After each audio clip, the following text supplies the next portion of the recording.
We are still here at the Baroness Olive Oil Community Harvest. It is a beautiful morning, as everybody's saying. Christine is on point with that forecast, if I say so myself.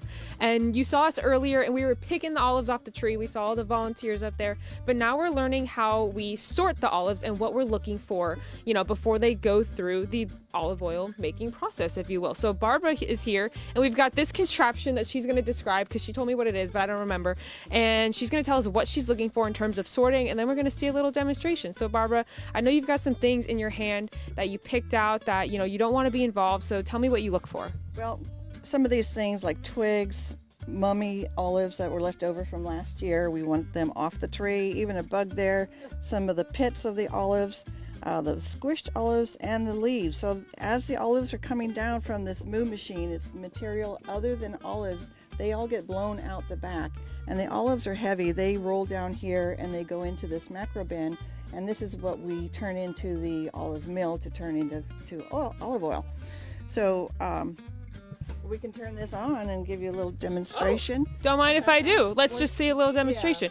But here, Barbara, let me ask you this before we do. You mentioned the mummy olives, and I thought that was kind of interesting and a fun name. So can you tell us about those?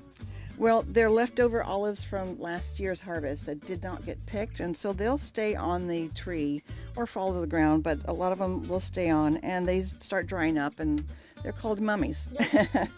So, for the obvious reason. Yes, they're mummified. They do. All of these things affect the taste of our olive oil. That's why we take extra steps like this moo machine to blow everything out, all the debris, and we turn in clean olives. We will have an entire macro bin full of olives that with no leaves, twigs, as much as we can, we get these things out because of the flavor.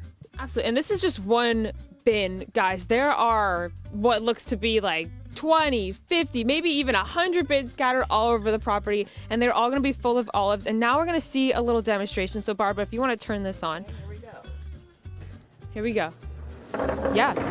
All right, so the machine has started. This is what we were looking at earlier in the teaser. You see Barbara scraping things down. So Barbara, can you remind us again what you're looking for? Well, I'm looking for all those things I just had in my hand. Here's a pit right here. There's a mummy right there. Leaves. So we pick the leaves off the olive and roll the olive down. And you usually have 2 people here, 2 people on the sides of there, and just getting all these things out. What's going out the back. And your friend back there, I know she's got a broom. What is she doing? What is she looking for?